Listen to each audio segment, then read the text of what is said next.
I'm Judith Conda. And I'm Joe Condon. Joe and I feel that the BGSU Counseling Center is probably one of the most important services that our campus has to offer.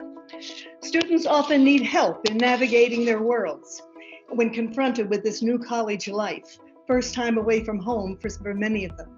The Counseling Center is prepared to offer that help. Many students who may have dropped out have graduated due to their intervention.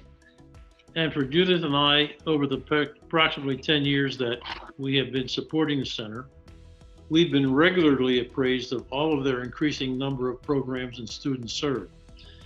In reflection, we are more than pleased with the impact of our financial investment.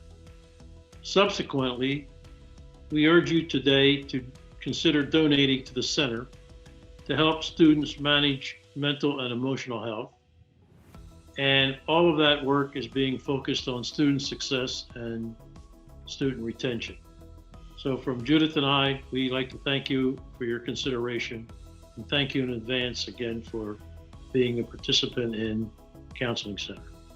Hi, my name is Jamie and I'm a current Master's in Social Work student at BGSU. I also received my undergrad at BGSU where I also utilized the Counseling Center services.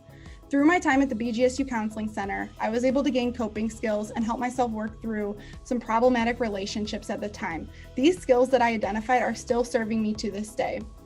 Addressing and erasing the stigma that comes with utilizing the Counseling Center is extremely important, especially as we move through this pandemic. Please make a gift to the BGSU Counseling Center.